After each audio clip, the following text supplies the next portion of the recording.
Bumibip, bip, bip, bip, bip, bip, bip, bip, bip, bip, bip na ba? Ang lahat! Martian! Enrico Pañero! Bip, bip, bip, bip, bip. Bip, bip, bip, bip, bip, bip, bip. Bip, bip, bip, bip, bip. Titilaok! Titilaok! Bip, bip, bip, bip, bip. Ito na ang 101.1 Yes FM Balitang Kayo ba mga Yes Friend ay nahihilig sa mga stuffed toy? Hanggang stuffed toy lang tayo ha, kasi mahal ang Labubu! mahal ang labubu. Mga Yes Friend, ang labubu magkano? Magkano, Martian? Merong 20,000 pesos, merong 40,000 pesos, meron din 60, meron din 80,000 pesos na labubu. Mahal ang labubu mga Yes Friend, ano? Pero meron namang nabibili na fake na labubu. At alam nyo ba mga Yes Friend, na merong mag-asawa sa Cavite, di umano ay bumili ng fake na labubu dolls. At syempre, ibinigay sa kanilang dalawang anak. Ito na nga ang twist mga Yes Friend. Dahil ang labubu, fake labubu na kanilang binili ay nagmumulto! Nagmumulto?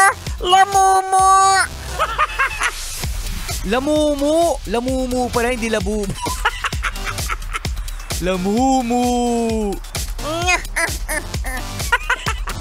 So ito na nga mga Yes Friend ang kwento.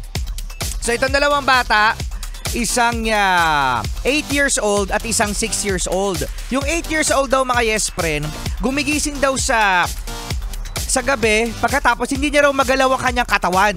At feel niya raw na meron daw siyang katabi. At Martian, mga Yes Friend, ang 6 years old naman na bata ay na-record pa na merong kinakausap. Ang scary! Oo, ang scary talaga, no? At ito na nga mga Yes Friend din, ang sumunod na kwento dahil ang mga parents natatakot na para sa kanilang mga anak dahil syempre kinukwento din ng mga bata, no? Nagpa-konsulta sila sa isang alam mo yun, no? Yung spirit warrior, yung mga ganon, mga Yes Friend. So ngayon, ang sabi naman ng espiritista ay wala namang nangyayari dyan sa fake labubo nyo. So hindi yan lamumu? Hindi daw. Maaring ang naranasan daw mga Yes Friend ng 8 years old na bata ay sleep paralysis. Ito yung mga Yes Friend, feeling ko naranasan nyo rin to. Yung nagising kayo sa madaling araw, pagkatapos hindi kayo makagalaw. Hala! That's what you call sleep paralysis. Yung isa naman, yung 6 years old na bata mga Yes Friend, kaya daw siya merong kinakausap na lang yung doll. Di ba dumating din sa point mga Yes Friend na kumakausap tayo ng mga laruan natin? Ikaw lang, Rico Pañero. Huwag mo kami idamay. O di ba yung mga tau-tauhan, may mga dolls dyan, kinakausap naman natin yan. Kaya ayun nga mga Yes Friend ang explanation ng spiritista sa nangyayaring ito sa fake na labubu. Kaya ang aral mga bata, huwag bumili ng fake.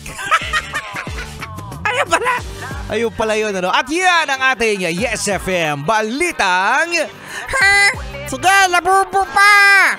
Labubu!